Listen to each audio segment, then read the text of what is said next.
Welcome to Kalai kitchen. இப்படி செஞ்சால் அப்படி இருக்குன்ற லிஸ்ட்டில் இப்போ வந்து நம்ம பொரிச்சு விட்ட பருப்பு உருண்டை குழம்பு எப்படி பண்ணுறதுன்னு பார்க்கலாம் வாங்க. ஒரு கடாயில் 250 கிராம் எண்ணெய் ஊற்றிருக்கேன்.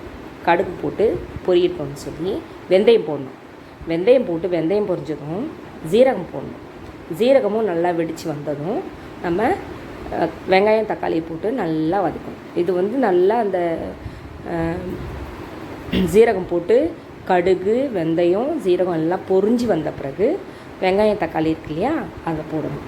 போட்டு நல்லா வதக்கி எடுக்கணும். வதக்கி எடுத்துட்டு பூண்டு தட்டி வச்சுருக்கேன், அதை தான் போடணும். வாசனையாக இருக்கும். இந்த பூண்டு தட்டி போடும்போது அந்த அரோமா நல்லாயிருக்கும். பூண்டு கொஞ்சம் நல்லா செவந்து வந்ததும் வெங்காயம் தக்காளி சேர்த்துக்கணும். நீங்கள் வெங்காயம் சேர்த்துட்டு தக்காளியும் சேர்த்துக்கலாம், எப்படி சேர்த்தாலும் ஒன்று தான்.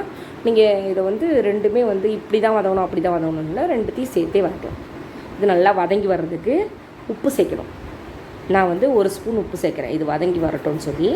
உப்பு இப்போதைக்கு தேவையான உப்பு நான் இந்த அளவுக்கு தான் உப்பு குழம்பு வைக்க போகிறேன். நம்ம மாவுலேயும் கொஞ்சம் உப்பு போடுவோம் இல்லையா, அதனால் 1 ஸ்பூன் உப்பு சேர்த்துக்கிறேன். சேர்த்து நல்லா கலந்து விட்டு நல்லா வதக்கிக்கோங்க.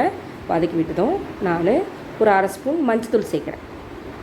மஞ்சத்தூள் சேர்த்துட்டு யூஸ்வலாக எப்போவுமே குழம்பு வைக்கிறதுக்கு என்னென்ன நம்ம போடுவோமோ அதே தான் நம்ம இது கூட புளியை கரைச்சி ஊற்றி மிளகாத்தூள் புளி கரைச்சி ஊற்றி நல்லா வேகட்டோன்னு பருப்பு உருண்டையை நம்ம பருப்பு ரெடி பண்ணி பொரிச்சு எடுத்து இதில் போட போகிறோம். அவ்வளோதான். கருவேப்பிலை இலைகளை ஒரு கொத்து கருவேப்பிலை இலைகளை சேர்த்துக்கிறேன். அது நல்லா பொரிஞ்சு நல்லா வதங்கி வரட்டும். வதங்கி வந்துட்ட பிறகு அதுக்கப்புறம் மஞ்சத்தூள் 1/2 ஸ்பூன் மஞ்சத்தூள் சேர்த்துக்கிறேன். 1/2 ஸ்பூன் மஞ்சத்தூள் சேர்த்து அதையும் நல்லா வதக்கி விடுங்க. நல்லா வதங்கி வரட்டும். அதுக்கப்புறமா அதுக்குள்ளே நம்ம மிக்சியில் நம்ம ஊற வச்சுருக்கிற பருப்பையும் அரைச்சி எடுத்துகிட்டு வந்துடலாம். அது கூட வெங்காயம் பச்சை மிளகாய் சேர்த்து நல்லா கலக்கி வச்சுக்கலாம். இது நம்ம வதக்கி விட்ட பிறகு நல்லா கலந்து விட்டு புளி தண்ணியும் மிளகாத்தூளும் சேர்த்து நல்லா கொஞ்சம் மூழ்கி வந்தால் அது குழம்பு காலி ஆகிடும் இல்லையா, அதனால் தண்ணி நிறைய சேர்த்து கொதிக்க விட்டுடலாம். இந்த மாதிரி கொதிக்க விட்டுட்டு நம்ம வந்து மாவை அரைச்சி வச்சுருக்கோம் இல்லையா, அது கூட வெங்காயம் பச்சை மிளகாய் சேர்த்து நல்லா கலக்கிக்கலாம். கலக்கிட்டு ஒரு சட்டி வச்சு நல்லா கலந்து விட்டு ரொம்ப டைட்டாகவும் வேணாம், ஓரளவுக்கு தளன்னு இருக்கிற மாதிரி நல்லா நம்ம மாவை ரெடி பண்ணி வச்சுக்கலாம். ரெடி பண்ணிவிட்டு நம்ம இப்போது ஒரு கடாய், அது திட்டமான ஒரு கடாயை வச்சு அதில் நம்ம உருண்டைகளை பொரிச்சு எடுத்து நம்ம அது கூட சேர்த்தோம்னா கமகமன்னு சூப்பரான பொரிச்சு விட்ட பருப்பு குழம்பு உருண்டை குழம்பு ரெடி ஆகிடும். இதை பாருங்கள், இந்த மாதிரி தான் பொரிச்சு எடுத்துக்கலாம். நமக்கு தேவையான நல்ல சைஸ், உங்களுக்கு பெருசாக இருந்தால் பெருசாக போட்டுக்கோங்க, சின்னதாக இருந்தாலும் சின்னதாக போட்டுக்கோங்க. நல்லா கொதிச்சு குழம்பு கொதிக்குது, அதில் நல்லா நம்ம பொரித்து அது கூட சேர்த்துக்க போகிறோம். இப்போ 2 பக்கமும் கொஞ்சம் நிதானமாக பொரிக்கும் போது மட்டும் கொஞ்சம் நிதானமாக பொரிங்க. ஏன்னா நிறைய தீ வச்சிட்டிங்கன்னா மேலே கருக்கிடும், செவந்து வந்துடும், அப்புறம் உள்ள மாவு வேகாது இல்லையா.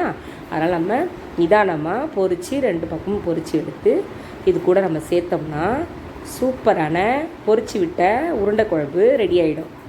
ரொம்ப கமகமன்னு நல்லாயிருக்கும். டேஸ்ட்டும் அவ்வளோ சூப்பராக இருக்கும். இதில் நான் தேங்காய்லாம் அரைச்சி விடலை. பாருங்கள், குழம்பு கொதிச்சு வந்துடுச்சு. இப்போ நான் பொரிச்சு வச்சுருக்க உருண்டைகளெல்லாம் நான் அதில் சேர்க்க போகிறேன். சேர்த்து இதே மாதிரி இதை மாதிரி நீங்கள் வீட்டில் குழம்பு வச்சு பாருங்கள், எவ்வளோ சூப்பராக இருக்கும். இதே மாதிரி நான் நிறைய வீடியோ ரெசிபி போடுறேன். கலை கிச்சனை சப்ஸ்கிரைப் பண்ணுங்கள், ஷேர் பண்ணுங்கள், கமெண்ட் பண்ணுங்கள். நான் எப்படி இப்போ வீடியோ போட்டிருக்கேன்னு கமெண்ட் பண்ணுங்கள்.